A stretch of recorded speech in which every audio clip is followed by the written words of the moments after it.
Effet indésirable. Les paramètres, les variables peuvent contenir des valeurs pouvant avoir ce que moi j'appelle des effets indésirables si on ne prend pas quelques précautions. Alors, quelles sont les valeurs indésirables? Les valeurs ou variables vides peuvent être indésirables. Alors, non, c'est pas qu'elles sont indésirables, peuvent contenir des valeurs qui, si on ne prend pas des précautions, peuvent poser des problèmes. Ont des effets indésirables. C'est pas les valeurs qui sont indésirables, ont des effets indésirables. Donc, les variables et les valeurs vides, les variables et les valeurs avec des espaces. Pareil. Premier problème potentiel, la valeur vide. Prenons un exemple, si j'écris fic égale list, donc j'affecte le mot list à la variable fic, et que derrière je fais un WC-L de $fic. Donc on voit l'affectation, il n'y a pas de dollar, l'utilisation, il y a un dollar. Petit rappel, ça coûte rien. Pas de problème, ça va bien afficher le nombre de lignes dans le fichier list. Mais imaginez qu'on ait un fic égal à rien du tout, et qu'on fasse un WC-L de $fic. Eh bien ça va bloquer la commande WC-L, pourquoi? Parce que ça va revenir à faire un WC-L tout court, parce que $fic étant vide, eh bien si vous remplacez $fic par son contenu, c'est-à-dire rien du tout, eh bien la commande c'est juste WC espace -L tout court, entrée. Et ça bloque pourquoi? Parce que comme WC attend soit un nom de fichier, soit, s'il n'a pas de nom de fichier, lit sur stdin jusqu'à ce qu'il n'y ait plus rien à traiter, eh bien il se met en lecture de votre clavier. Et c'est pour ça que ça bloque. En tout cas, ça fait pas ce qu'on veut. La solution à ce problème des valeurs vides, c'est l'utilisation des guillemets. On a vu que si on met entre guillemets un nom de variable, il va remplacer ce nom de variable par le contenu de la variable. Donc si on met des guillemets, on aura d'accord une chaîne vide, mais elle sera quand même présente. C'est-à-dire que si on fait un fic égale vide et qu'on fait un WC espace -L espace entre guillemets $fic, eh bien on aura un paramètre à passer à WC-L qui sera une chaîne vide. Ce sera peut-être une chaîne vide, mais en tout cas elle sera présente, la chaîne. Et non pas, comme dans le cas précédent, rien du tout. Parce que quand l'interpréteur de bash va exécuter, s'il voit juste un WC-L, eh ben il exécute un WC-L. Par contre, s'il voit un WC-L espace chaîne vide, eh ben il fait un WC-L sur le fichier qui porte ce nom. Alors je suis d'accord que pour le WC-L, ça va pas apporter grand chose de plus, puisqu'il va essayer d'ouvrir un fichier qui s'appelle chaîne vide. Et là, pour le coup, ça va planter. Tout à l'heure, dans l'exemple précédent, ça bloquait, ça faisait pas ce qu'on voulait, mais là, ça va planter parce que le fichier non vide, non NOM, avec un nom qui s'appelle vide, enfin qui est une chaîne vide, ça existe pas, donc ça va planter. Mais en tout cas, on aura l'effet, même si ça plante, on n'aura quand même pas un effet de blocage. Donc il faut, dans la mesure du possible, sauf si on est sûr que nos variables ne contiennent pas de problème de valeur à problème, telles que les valeurs vides, si on est sûr qu'elles contiennent pas, on peut omettre les guillemets, mais si on a un doute, eh bien il faut mettre les guillemets. Et moi je vous conseille de toujours mettre des guillemets. Problème potentiel numéro 2, les espaces. Exemple, DOS égale entre guillemets James espace Bond espace 007. Et je fais un mkdir de $DOS. Qu'est-ce qui va se passer? On s'attend à ce que ça crée un dossier qui s'appelle James Bond 007 avec des espaces entre chaque mot. En fait non. Ça va créer 3 dossiers, un qui s'appelle James, l'autre qui s'appelle Bond et l'autre qui s'appelle 007. Alors, peut-être que c'est ce qu'on veut faire, mais je pense que tel que c'est écrit là, c'était pas ce qu'on voulait faire. C'était de créer un dossier qui s'appelle James espace Bond espace 007. Pourquoi ça fait ça?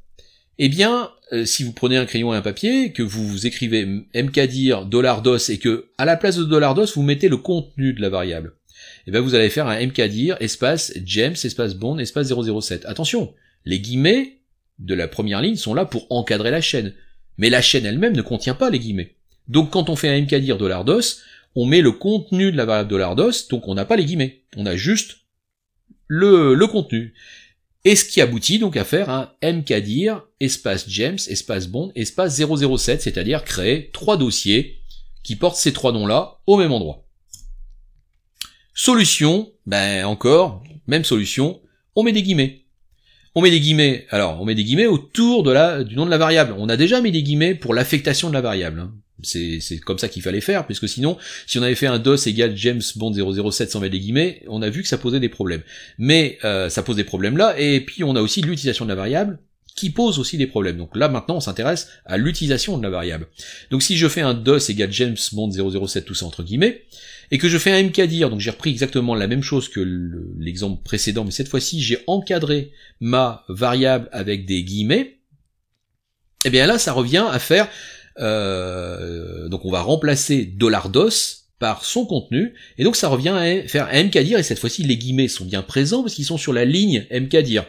Donc mkdir espace guillemets, et à l'intérieur, James espace Bond 007, donc on va bien avoir un unique paramètre qu'on va passer à mkdir, qui est James espace Bond espace 007, c'est ce paramètre-là, et il va donc nous créer un dossier qui porte ce nom-là, avec des espaces, c'est bien ce qu'on voulait obtenir. On va passer maintenant au test.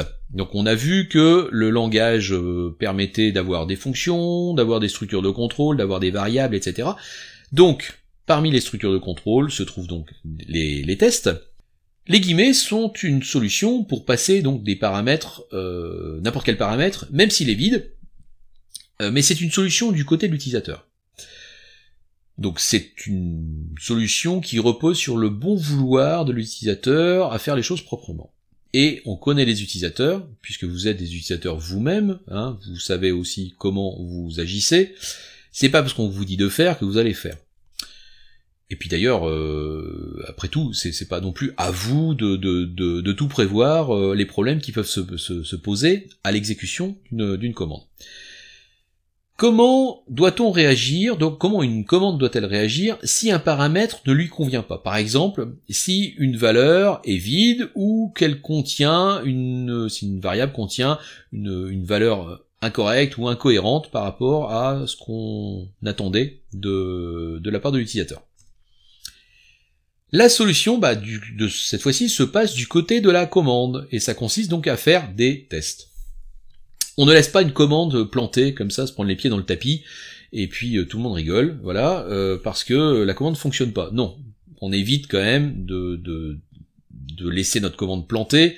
Plus elle sera blindée la commande, mieux l'expérience utilisateur sera vécue. Et un plantage, voilà, c'est pas propre peut-être, mais ça peut être aussi le début d'une catastrophe si jamais c'est pas bien maîtrisé. Règle d'or, on ne fait jamais confiance à l'utilisateur. Voilà, l'utilisateur est un être humain, en principe, et sa nature d'être humain le rend peu fiable, voilà, et puis même certains sont un petit peu sournois parfois, donc voilà, s'ils ont repéré un truc qui marche pas bien, ils vont tenter le coup. Donc on ne fait jamais confiance à l'utilisateur, ça c'est une règle d'or. Donc si on ne fait pas confiance, eh bien on fait des tests sur ce qui pourrait ne pas aller. Si une commande attend une chaîne de caractères non vide, c'est sûr, alors là, c'est garanti 100% pur beurre, c'est que vous aurez une chaîne de caractères vide qui va vous arriver à un moment donné. Ça c'est sûr, ça c'est sûr. Si vous avez besoin d'un truc non vide, vous aurez un truc vide qui va arriver à un moment donné. Il faut absolument tester que les valeurs que vous récupérez sont compatibles avec ce que vous avez prévu d'en faire. Et il faut prendre des décisions adaptées en fonction des valeurs incompatibles que vous récupérez. Et ben voilà, faut prendre des décisions. Et parmi les décisions, qu'est-ce qu'on peut trouver? On peut trouver par exemple un message d'erreur suivi d'un exit, de dire voilà, mais j'attendais une valeur numérique, on m'a passé autre chose, message d'erreur, exit, et l'affaire est entendue. Généralement, c'est la meilleure solution. Après tout, vous n'êtes pas non plus là pour compenser le manque de jugeote des utilisateurs. Si vous leur dites j'attends une valeur numérique ici, ils vous passent une chaîne de caractères, ils se débrouillent, vous balancez un message d'erreur, vous quittez, et puis ils se débrouillent pour relancer la commande. Une deuxième solution, ça peut être de poser une question pour corriger l'erreur, mais c'est un peu intrusif. Et puis en tout cas, si vous faites ça, vous allez écrire des scripts qui vont être interactifs. Et bon, en principe, l'interaction c'est un truc sympa dans la vie de tous les jours, mais pour les scripts, c'est pas un truc sympa. Pourquoi? Parce que si un script est censé s'exécuter sans poser de questions à l'utilisateur, et si d'un seul coup il commence à poser des questions, bah votre script, s'il est lancé en autonome, enfin sans que vous soyez devant le clavier, et il se passe quoi? S'il y a personne pour répondre, il reste bloqué. Donc ça rend le scriptage, enfin l'utilisation de votre script dans d'autres scripts un peu compliqué. Parce que voilà, ils vont pas forcément toujours pouvoir fonctionner en mode autonome. Troisième solution, remplacer la valeur qui pose problème par une valeur qui pose pas problème. Alors, ça peut être une solution sympathique. Attention, il faut le documenter ça. Et puis, ça convient pas à toutes les situations. Si vous attendez un nom de fichier sans espace, on vous passe un nom de fichier avec espace et vous dites, si c'est comme ça, le fichier il s'appellera Toto. Bon, voilà, ça va être rigolo une fois, mais c'est peut-être pas la solution idéale. Donc ça va dépendre. Si par exemple vous attendez une valeur qui doit être inférieure à 100 et qu'on vous passe une valeur supérieure à 100, vous pouvez très bien dire, bah voilà, je tronque, je dis, il m'a donné un truc trop grand, je dis, la valeur c'est 100. Afficher le nombre de lignes d'un fichier, on attend une valeur qui est inférieure à 100, on passe 1000, on affiche que les 100 premières lignes. Bon, c'est acceptable comme solution. Faut le documenter par contre, faut le documenter. Donc ça c'est un exemple, il y a d'autres exemples, Toto par exemple d'avant, là c'est pas acceptable ce genre de choses. Donc le meilleur moyen c'est peut-être le message d'erreur et exit. Alors, à la différence des langages, des autres langages, plutôt les langages compilés comme le C ou le Java par exemple, le Bash il a une manière un petit peu particulière de faire des tests. La plupart des langages, comme le C par exemple, on va faire un if, alors là il manque des parenthèses, on devrait avoir des parenthèses, if une valeur 1 différent de valeur 2, alors on exécute le bloc de commande qui se trouve derrière. En Bash, en fait, il y a le mot-clé if. La syntaxe est quasiment identique, mais en fait on rajoute le mot-clé test. On n'a pas d'accolade, on a un then, et à la fin du bloc de if, c'est un fi. If, fi. Vous voyez voilà. Encore l'humour de Barbu. Alors la commande test existe en deux formes. Une commande système, c'est-à-dire que si on fait un which test, on va la trouver dans usr bin test, en principe. Ou peut-être bin test, mais je crois que c'est usr bin test. Et elle existe aussi en commande interne du bash. Et le script, quand c'est un script shell qui est exécuté par le bash, eh bien il va utiliser la commande interne pour des raisons de performance.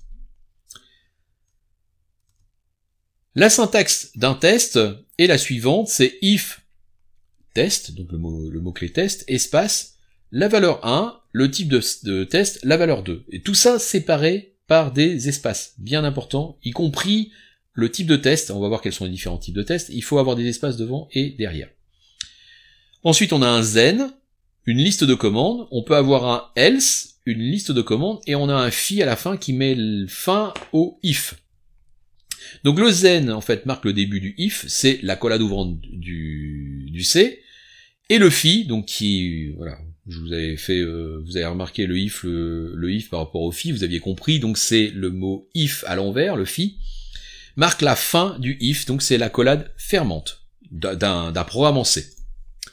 Exemple de test, if test entre guillemets $1, donc le premier paramètre de passer à notre script, égale un seul égal, égale entre guillemets rien du tout, une chaîne vide, then echo paramètre vide, exit 1 fi. Donc là, on teste est-ce que le premier paramètre passé à notre commande est vide, si c'est vrai, si ça évalue à vrai, on fait un echo, on affiche paramètre vide, et on fait un exit, et on lui passe 1 comme valeur de retour. On va en reparler un petit peu plus tard de la valeur de retour. Donc exit, ça interrompt le script. Voilà, c'est fini, il sort, il s'arrête. Un petit retour sur l'importance des guillemets autour du $1. If test entre guillemets $1 égale vide, si je choisis de ne pas mettre les guillemets autour du $1. Si $1 est vide, ça donne quoi? Ben ça donne if test espace égale vide. Il nous manque un truc à tester, devant le égal. J'ai if test, le mot-clé test, espace, et j'ai tout de suite le égal. Une chaîne vide, il me manque un morceau dans l'égalité. La syntaxe est incorrecte. Syntaxe incorrecte égale plantage du script. Test est capable de faire différents types de tests qui seront détaillés dans un peu plus tard dans le CM. Mais on peut déjà parler de deux grands classiques de tests, l'égalité et la différence. L'égalité se fait avec un seul égal, pas deux. Voilà, c'est un piège, hein, vous connaissez les deux symboles égales dans le langage C, qu'on trouve dans plein d'autres langages, et il se trouve que le bash, pour faire une égalité, un test d'égalité, pour faire une affectation, il utilise le égal, et pour faire un test d'égalité, il utilise aussi le égal. Donc, if test val 1, espace égal espace val 2, il y a bien un espace devant et derrière, ça permet de faire un test d'égalité. Rappelez-vous, j'ai dit que l'affectation, c'était nom de variable égale valeur, tout collé, il n'y a pas d'espace. Et c'est là qu'on va avoir la différence entre l'égalité et l'affectation. L'affectation, il n'y a pas d'espace, et l'égalité, il y a un espace de chaque côté. C'est ce qui fait la différence. Faites bien attention, je suis sûr que beaucoup d'entre vous vont se mélanger les pinceaux, donc je vous préviens tout de suite, faites bien attention à ce détail. Bash est un peu strict sur sa manière de sa syntaxe. Faut faire avec, c'est comme ça. La différence se fait avec un point d'exclamation égal, if test valeur 1 différent de valeur 2, donc point d'exclamation égale valeur 2. Pareil, un espace devant et un espace derrière. Donc je viens de le dire, Bash est très strict sur certaines syntaxes. Si vous manque un espace ou si vous avez un espace en trop quelque part, ça peut tout changer. Par exemple sur les tests, donc je reviens dessus, si je fais un if test de la réponse égale oui, et ça évalue toujours à vrai, même si réponse vaut autre chose. Parce qu'en fait, de la réponse égale oui, il prend ça en bloc. Il fait pas un test d'égalité. Il prend ça comme le contenu d'une variable qui s'appellerait $réponse concaténé. Alors donc c'est le contenu de la réponse concaténé avec le texte égal oui. Tout ça, ça forme une chaîne de caractères et puis ça évalue à vrai parce que la chaîne de caractères étant non vide. Peu importe ce qu'il y a dans réponse, ça fait une chaîne de caractères non vide, donc ça évalue à vrai. En tout cas, ça fait pas du tout ce qu'on veut. Donc if test de la réponse espace égale espace oui, c'est la bonne écriture à utiliser. Et encore mieux en mettant des guillemets autour de la variable de la réponse, au cas où réponse vaudrait une chaîne vide. Sinon, ça plante. Donc toujours un espace avant et après le type de test. Donc c'est espace égale espace, espace différent espace, etc., etc. Exit. Alors en algo, on vous a dit un seul return par fonction. Eh bien, un script, c'est pas tout à fait une fonction. C'est plus la nature du script, c'est plutôt plus d'être un programme. Et les tests sur les paramètres, vous pouvez avoir de nombreux tests en début de script. Et tous ces tests, ça pourrait être assez laborieux de les écrire avec des imbrications de if, else if, etc. On peut avoir comme ça une belle brochette de if imbriqués. Donc, une écriture préférable et acceptée, c'est de faire les tests les uns derrière les autres. If test, premier test, then s'il y a une erreur, on fait un echo erreur, on fait un exit 1, on passe au test suivant, exit 2, etc., etc. Alors, on choisit de faire des exits avec des valeurs différentes à chaque fois pour identifier des erreurs de nature différente. C'est un choix, c'est pas un mauvais choix de le faire. On pourrait dire juste exit 1 pour tout ce qui est erreur et exit 0 quand tout se passe bien. Mais moi j'ai une préférence pour bien distinguer les différents types d'erreurs, c'est plus facile à traiter après. On verra comment, plus tard, on peut récupérer le code d'exit d'une commande. La valeur donc entière, donc qui suit le mot exit, est appelée le code de retour de la commande. Et ce code de retour, en fait, permet d'indiquer comment la commande s'est déroulée. C'est aussi ce que vous faites, sans pas forcément le savoir, quand vous faites un exit success, un return exit success dans votre main C.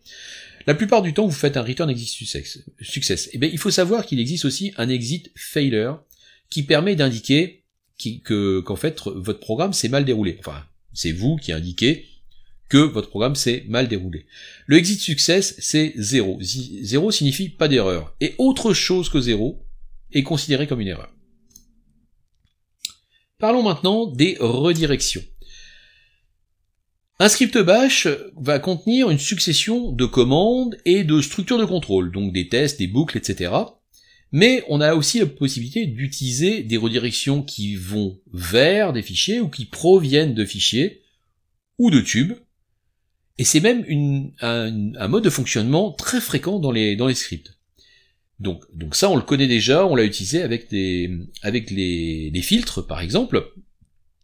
Mais le bash a une particularité, c'est qu'il est capable aussi de faire de faire ça pas uniquement de et vers des fichiers ou des commandes, il est capable de faire ça aussi vers des variables. Donc un script bash est capable de rediriger le résultat d'une commande vers une variable à lui. Et la syntaxe est la suivante, c'est variable égale, donc la commande qu'on souhaite exécuter, et attention, cette commande on la met entre un $, parenthèse ouvrante, parenthèse fermante. N'oubliez pas ce morceau-là. Alors je sais très bien que je le dis et que j'ai la moitié de la promo qui va plonger dans la première fois à écrire $var égale ls-l, ça c'est un classique de chez classique, donc vous vous rappellerez bien de ça au moment où ça vous arrivera, j'espère. C'est pas var égale, donc c'est pas list égale ls-l, c'est list égale $ouvrant,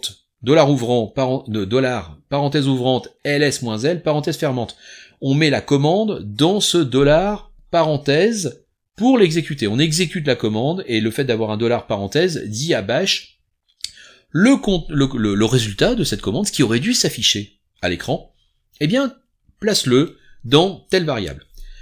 Donc ça, c'est la syntaxe moderne qu'on utilise. Il y a une ancienne syntaxe que je vous donne et que je vous demande de ne pas utiliser, d'accord, mais que je vous donne quand même parce que vous êtes susceptible de la rencontrer dans des scripts écrits par d'autres, des scripts un peu plus anciens. C'est de faire, au lieu de faire un $ parenthèse, c'est d'avoir des backticks. Backticks, ce sont des accents graves. Alors, accent grave, vous l'aurez sur un Alt-GR et l'une des touches en haut. Je vous laisserai chercher sur un clavier de PC. Donc, c'est ce qu'on appelle un backtick. Alors, le backtick, c'est une touche... c'est une touche morte, enfin une touche morte, c'est pas une touche morte, mais c'est une touche qui attend la saisie d'un autre caractère derrière, parce qu'en fait c'est un accent grave, donc si vous faites un backtick, il va pas forcément s'afficher tout de suite, il va attendre que vous saisissiez un autre caractère derrière. Si vous mettez un E, ça fera un E accent grave, non c'est pas du tout ce qu'on veut.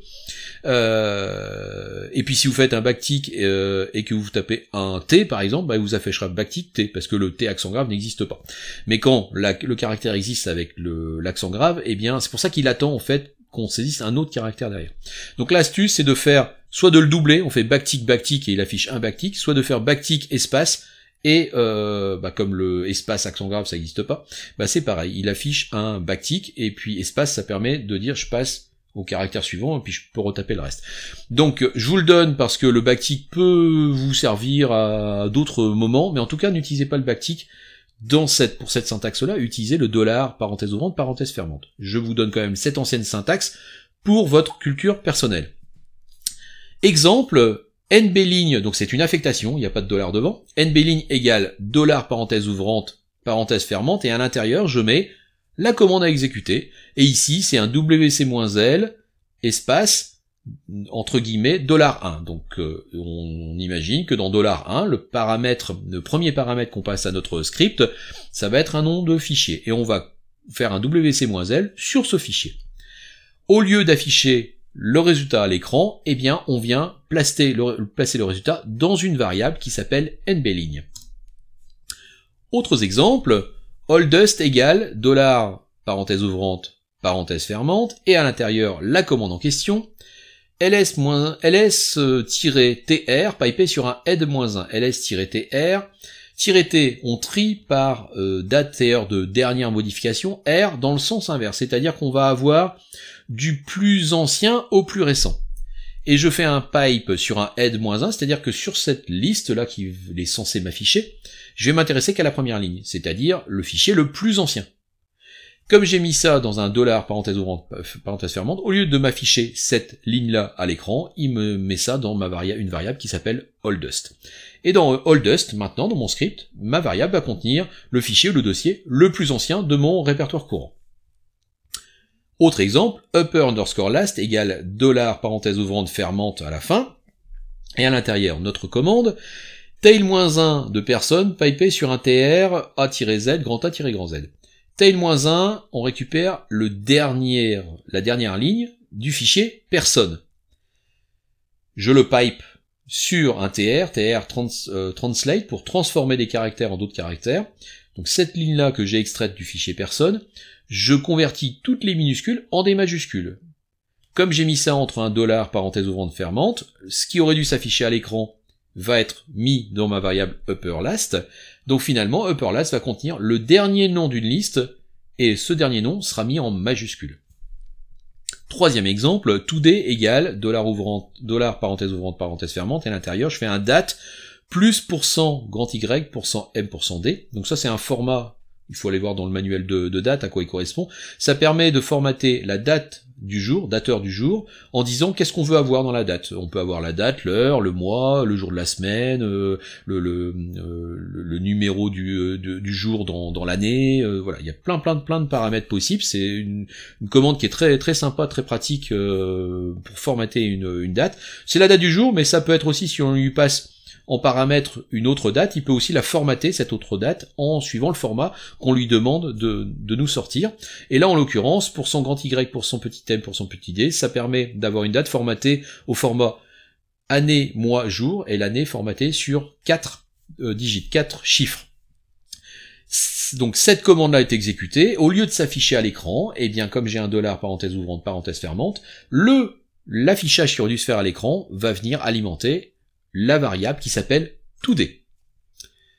Il est aussi possible d'utiliser la syntaxe d'affectation de variables avec le résultat d'une commande dans un autre contexte que l'affectation de variables. Par exemple, donc au lieu de dire j'exécute une commande et je l'affecte à une variable, je peux très bien dire j'exécute une commande et le résultat de cette commande-là devient un paramètre d'une autre commande. Par exemple, mkdir, encore ma date, $date, donc c'était le même exemple que juste le dernier exemple précédent. Au lieu d'affecter ça à une variable, je fais juste un mkdir espace et je lui dis exécute-moi date pour récupérer donc la date du moment formatée en année, mois, jour, et je fais un mkdir sur ce qu'elle aurait dû afficher. Au lieu de ça s'affiche, ça vient s'insérer à cet endroit-là derrière mon mkdir. Donc ça me permet de créer un dossier qui porte comme nom la date d'aujourd'hui formatée au format année, mois, jour, année sur 4 positions. La commande date est appelée en premier parce que on a besoin d'elle pour ensuite appeler la commande mkdir. Intéressons-nous maintenant aux calculs arithmétiques. Bash sait faire des opérations avec 5 opérateurs arithmétiques, les opérateurs de base qu'on trouve traditionnellement, l'addition, la soustraction, la division et la multiplication, uniquement sur des entiers. Et le modulo, pareil, sur des entiers, mais là c'est normal puisque modulo ne peut s'opérer que sur des entiers. La syntaxe est la suivante. Alors attention, c'est une syntaxe qui est très similaire à celle qu'on a vue avant, mais elle fait pas du tout la même chose. Donc la syntaxe qu'on a vue avant pour affecter une variable avec le contenu d'une commande qu'on aurait exécutée, c'était $, une parenthèse autour de tout ça. Et pour faire des opérations arithmétiques, c'est $, avec 2 parenthèses autour de l'expression. Donc ne confondez pas les deux, je dis ça, je sais que la moitié de la promo va se tromper là-dedans, c'est garanti 100%, donc je vous le dis, faites attention, vous allez vous tromper, moi pour le coup, je me trompe pas, je suis sûr que ça va arriver, donc faites bien attention à ne pas confondre les deux. Alors, que ça vous arrive la première fois, pourquoi pas. que ça vous arrive au bout de 25 fois où on vous le rappelle, ça commence à devenir beaucoup. Donc même avant les 25 fois. Donc attention, c'est bien dollar, deux parenthèses, et à l'intérieur j'ai mon expression. Et c'est pas du tout la même chose parce que je vais pas exécuter à l'intérieur une commande, je vais interpréter une expression arithmétique. Donc l'expression arithmétique se met à l'intérieur. Exemple, NB ligne 1 égale, alors ici attention, une seule parenthèse, donc je vais exécuter une commande, et le résultat de la commande, l'affichage qui aurait dû se faire, je vais l'affecter à ma variable. Donc dollar, une seule parenthèse, 4 étoile.c pipé sur un WC-L, je vais concaténer donc tous les fichiers .c. Si je m'arrête là, ça affiche à l'écran, mais je m'arrête pas là, je fais un pipe et je fais un WC-L, donc ça ne s'affiche plus à l'écran, ça vient alimenter WC-L, qui va donc compter combien il y a de lignes qui lui rentrent à l'intérieur. Si je m'arrête là, bah, ça va m'afficher ce compte-là de lignes, mais je m'arrête pas là, puisque comme j'ai mis ça entre $ deux parenthèses, eh bien ça n'affiche pas ça à l'écran, ça vient mettre ça dans ma variable NB ligne 1. Donc NB ligne 1 va donc contenir le nombre de lignes total que tous les fichiers .c du répertoire courant représentent.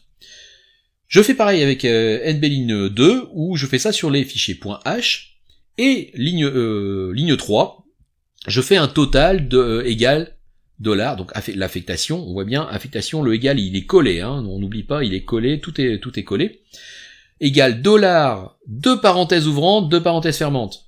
Là, c'est un calcul que je fais à l'intérieur, donc je fais NB ligne 1 plus NB ligne 2, il va me faire la somme de ces deux valeurs, et il va l'affecter à la variable totale. Alors attention, on a dit que, bon, pour affecter, il n'y a pas de $ à écrire pour l'affectation. Donc c'est total égal, NB ligne 1 égale, NB ligne 2 égale, donc pas de $. Donc ça, on le connaissait déjà, ça change pas. Par contre, on avait dit, il faut un $ pour pouvoir lire le contenu d'une variable. Donc par exemple, pour pouvoir lire le contenu et utiliser le compte dans une expression, la valeur de NB ligne 1, il faut faire un $ NB ligne 1. Sauf dans un calcul, avec $ parenthèse, deux parenthèses, les variables à l'intérieur, on ne met pas de $ à l'intérieur. Alors, il me semble qu'on peut mettre un $ et que ça pose pas de problème, mais la syntaxe officielle, c'est sans les $. Ce qu'on peut dire, c'est qu'on ne met pas de $ parce qu'on a déjà le $ qui se trouve devant les deux parenthèses. Donc, à l'intérieur, on peut utiliser les variables sans $. C'est une explication ou une astuce qui vaut ce que ça vaut, mais voilà, encore une fois, avec le bash, rien n'est toujours hyper simple et hyper évident. Les boucles maintenant. La boucle for, qu'on retrouve partout, la boucle for, hein, on l'a vu dans, vous la connaissez en langage C, vous la connaissez maintenant dans Awk, et bien dans Bash, on a aussi une boucle for, et la boucle for, alors attention, on rajoute une couche d'embrouillement d'esprit avec le for, deux parenthèses ouvrantes, deux parenthèses fermantes. Alors on vient de voir le $ deux parenthèses ouvrantes, deux parenthèses fermantes, maintenant on a un for deux parenthèses ouvrantes, deux parenthèses fermantes, bon. Voilà, c'est pas compliqué, vous prenez une feuille, et puis vous notez les différentes syntaxes, et puis faut pas avoir honte de reprendre sa petite feuille, sa petite fiche Bristol, et puis de l'avoir à côté de soi. Vous aurez le droit à une feuille A4 en principe pour les DS. Et ben voilà, c'est sur cette feuille là que vous devez avoir tout ce genre de choses. Donc faites-vous une petite fiche avec toutes ces syntaxes là, et puis quand vous avez besoin d'écrire, hop, un petit coup d'œil sur la petite fiche, et puis vous avez tout de suite la syntaxe, plutôt que d'essayer de vous rappeler dans votre cerveau embrumé comment ça s'utilise. Ben si vous n'arrivez pas à vous en rappeler de manière absolue et efficace à chaque fois, ben notez-le sur une petite fiche, et ayez ça toujours à portée de main. Syntaxe, donc for, espace, deux parenthèses ouvrantes, deux parenthèses fermantes, et à l'intérieur, on a les trois blocs traditionnels d'un for. La partie initialisation, point virgule, la partie condition de continuation de la boucle, point virgule, et la partie avancement, faire l'évolution de la variable de boucle. Les accolades ouvrantes, accolades fermantes n'existent pas, on a un do et on a un done. Alors on aurait pu avoir un do et un odd pour avoir le do à l'envers, mais bon, ça les faisait moins rire, alors donc ils ont mis un done. Exemple, for espace deux parenthèses ouvrantes, deux parenthèses fermantes, et à l'intérieur, on a loop égale 0, loop inférieur à 10, donc point virgule, loop inférieur à 10, point virgule, loop plus plus, do done, et à l'intérieur, on a un écho $loop. L'utilisation de la variable en lecture se fait cette fois-ci sans le dollar. Je suis désolé, j'aurais bien aimé vous dire que tout était standard et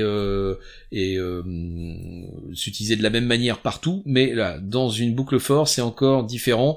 Là, il y a des dollars nulle part, et pourtant, on lit les variables. Donc, on devrait avoir des dollars, mais on n'en a pas. Dans le for, dans la syntaxe de la ligne for. Donc, voilà, faites avec, je suis désolé. Loop égale 0, affectation, alors loop égale 0, affectation, on n'aurait pas besoin de dollars, c'est normal, mais l'utilisation de la variable loop inférieur à 10, il n'y a pas de dollars. Donc voilà, et le code donc s'exécute dans un bloc do done. Autre syntaxe de la boucle for, c'est for variable in une liste de valeurs. C'est une boucle qu'on appelle qu'on dit d'énumération. Exemple, pour parcourir une liste de fichiers .c, for fic in étoile.c.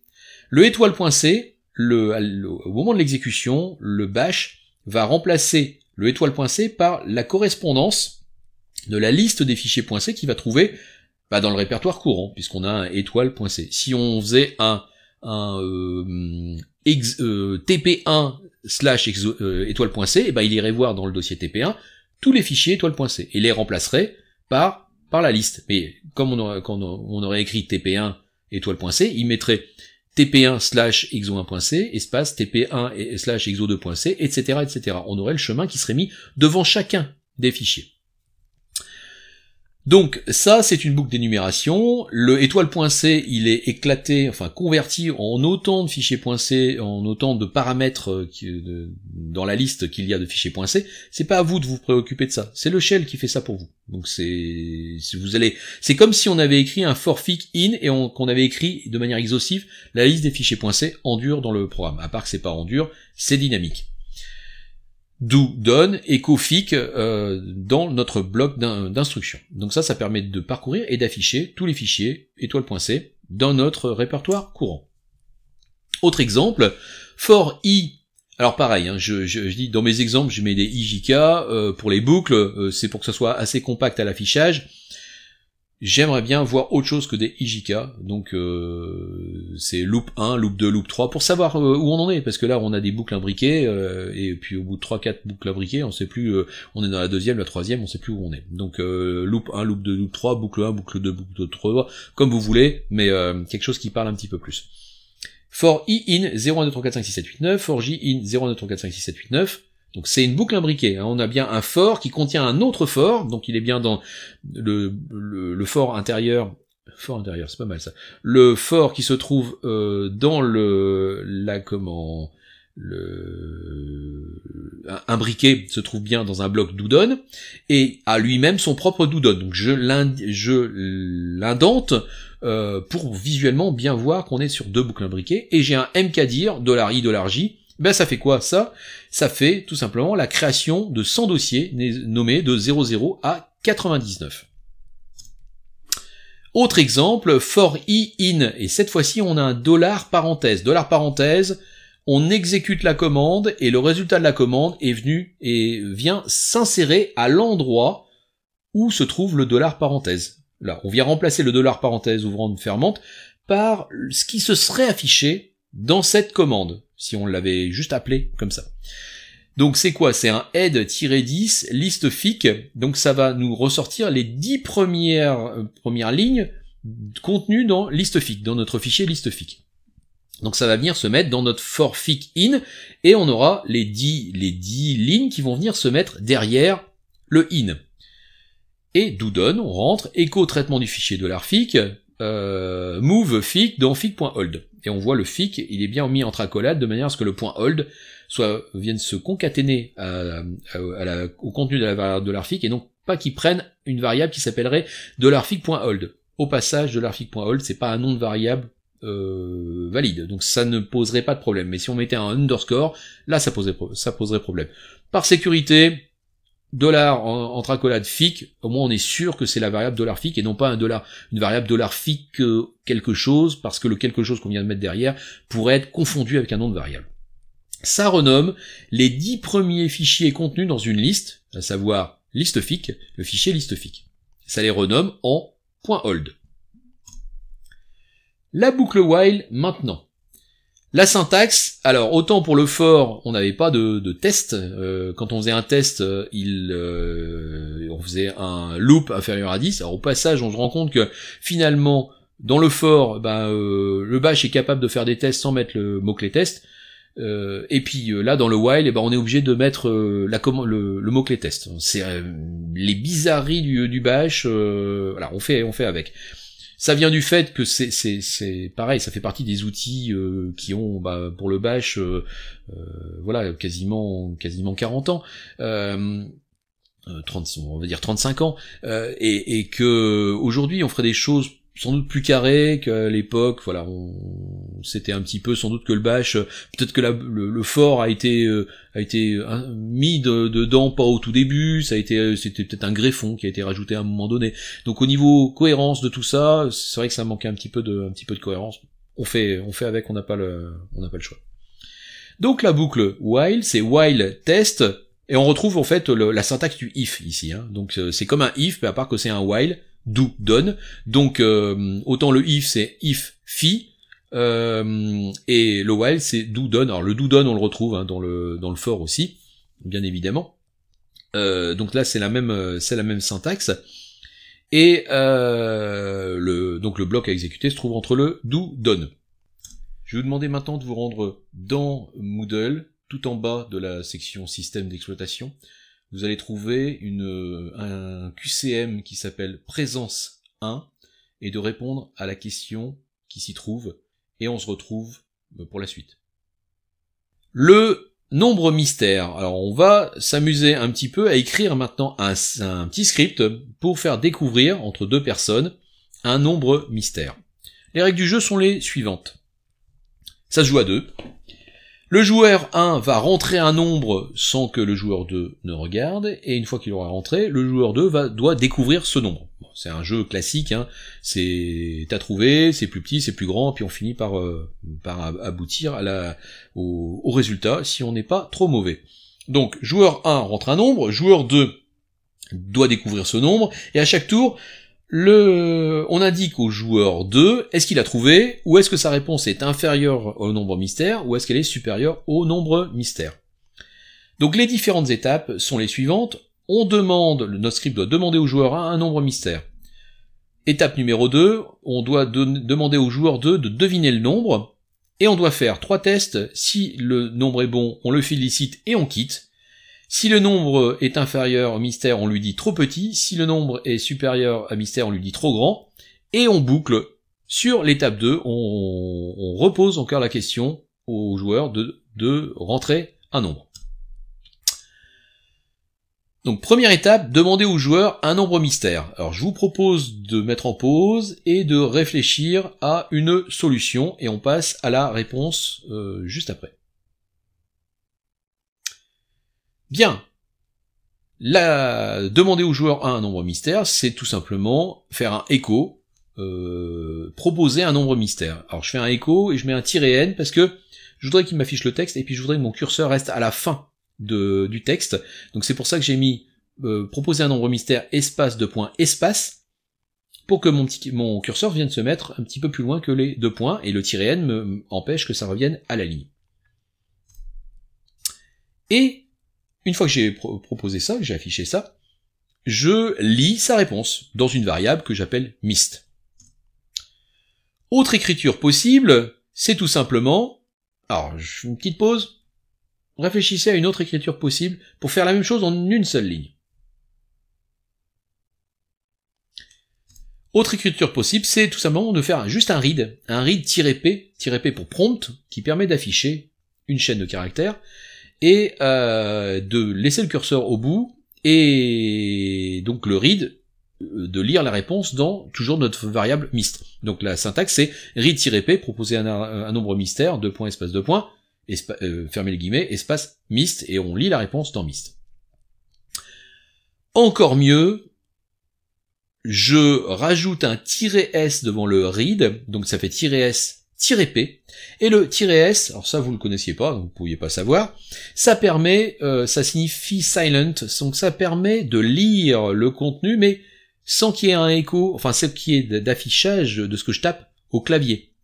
C'est ce qui est utilisé notamment quand vous tapez votre mot de passe, login mot de passe et votre mot de passe, alors en mode console, hein, pas évidemment quand vous êtes avec l'interface graphique où là vous avez des petits points qui s'affichent, mais quand on est en mode console, qui vous n'avez peut-être jamais expérimenté, mais si vous voulez vous loguer en mode console, vous faites CTRL ALT F1 par exemple, vous allez passer en mode console et vous aurez un login mot de passe. Donc là vous allez pouvoir expérimenter ça si vous voulez, une connexion en mode console. Pour repasser en mode graphique, c'est CTRL ALT F6 pour revenir en mode graphique si vous êtes perdu. Donc le "-s permet de ne pas avoir de l'affichage de ce qui est tapé, ne sera pas affiché à l'écran. Donc c'est bien pour pouvoir proposer un nombre mystère quand on est en train de jouer avec quelqu'un à côté, parce que sinon il va voir forcément, quand il va se retourner, il va voir le nombre mystère. Donc ça c'est une petite astuce, le "-s pour silent, qui permet de saisir quelque chose sans que à l'affichage on ne voit quoi que ce soit. Deuxième étape, demander au joueur de deviner le nombre en question. Petite pause. La réponse, eh bien, c'est similaire à ce qu'on a fait juste avant. On fait un read-p, à vous de jouer, espace, fermez les guillemets, la variable réponse, que je choisis d'appeler rep. Maintenant, si c'est le bon nombre, on va féliciter le joueur et on va quitter. Petite pause. Voilà donc le script if test, donc on va tester, est-ce que rep, donc la réponse, est égale à mist. Donc on met bien espace égale espace. Pour faire un test, on n'oublie pas le if, on n'oublie pas le mot-clé test. On a un zen et on a un phi à la fin, et on lui affiche echo bravo, et on fait un exit 0. On se rappelle que exit 0, c'est pour dire tout s'est bien passé. Si on fait autre chose que 0, c'est pour signifier une erreur. Et on fait un echo bravo. Est-ce que vous pensez que c'est une écriture qui est satisfaisante de ce bout de script-là? Mettez en pause, réfléchissez un petit peu, est-ce qu'il manquerait pas quelque chose? Oui, il manque un petit quelque chose, c'est de mettre des guillemets autour des deux variables $rep et $mist. Alors $mist en principe ça contient la valeur à chercher, donc c'est une valeur numérique. On n'a pas fait de test au début, hein, parce que la valeur était bien saisie, on va supposer qu'elle est bien saisie, mais quand même, par sécurité, on va mettre des guillemets autour de ces deux variables-là, pour éviter, si jamais, et surtout pour la réponse, parce que la réponse, il n'y a pas pour long à ce que l'utilisateur fasse juste entrer, et puis là on a une réponse vide. Donc, si on veut pas que notre programme plante, eh bien on met des guillemets autour des deux variables, donc j'espère que vous y avez pensé.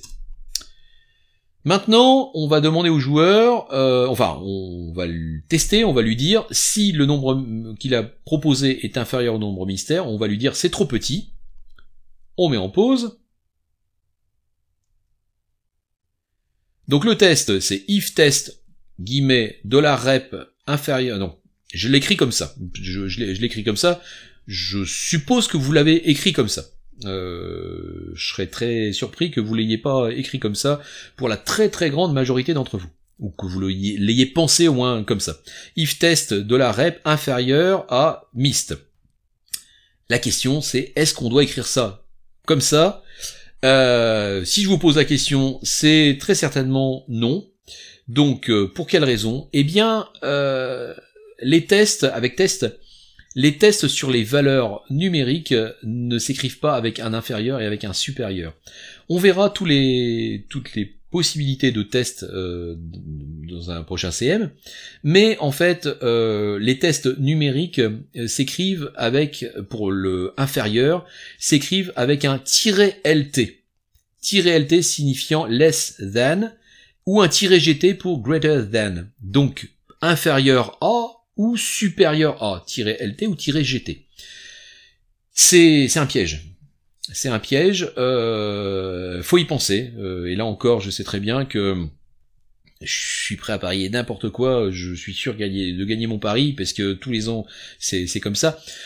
On peut pas tellement vous en vouloir d'avoir ce réflexe du inférieur et du supérieur. Alors, naturellement, de l'avoir comme ça, sans le savoir, bien évidemment, c'est normal.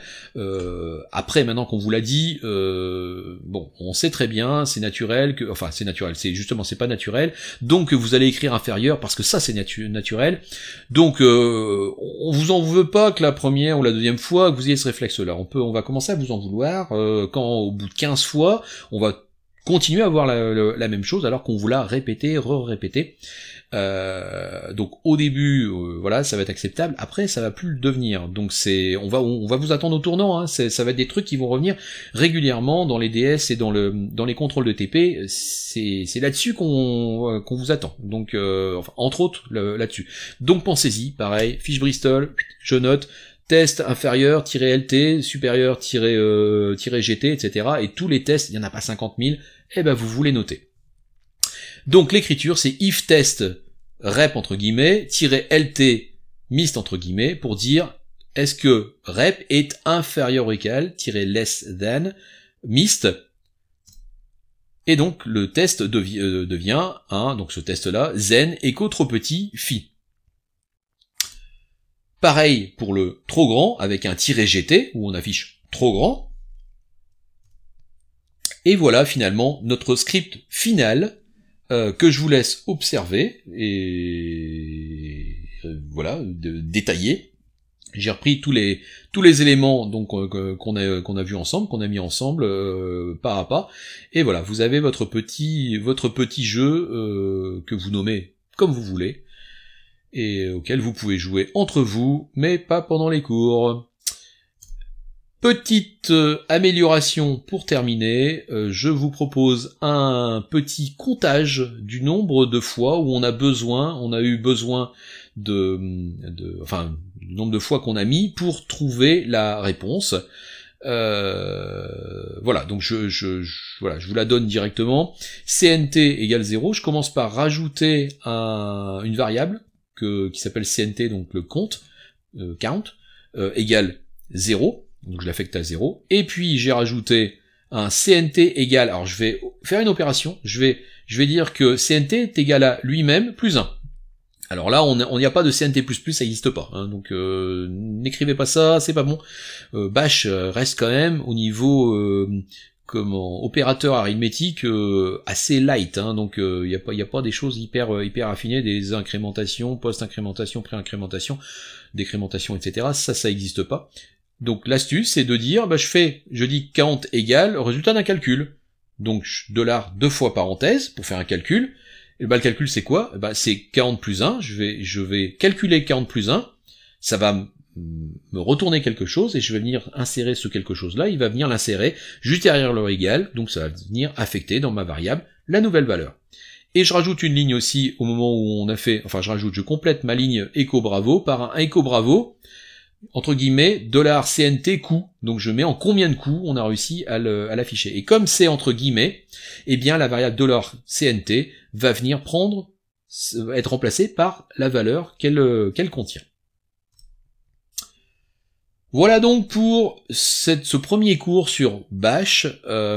J'en ai conscient que c'est pas hyper accessible comme ça de prime abord, qu'il y a plein de petites subtilités, mais faut vous y faire. Et encore une fois, si vous notez pas ça sur une fiche, c'est sûr que vous allez couler tout de suite, vous allez être complètement submergé par tous ces petits détails.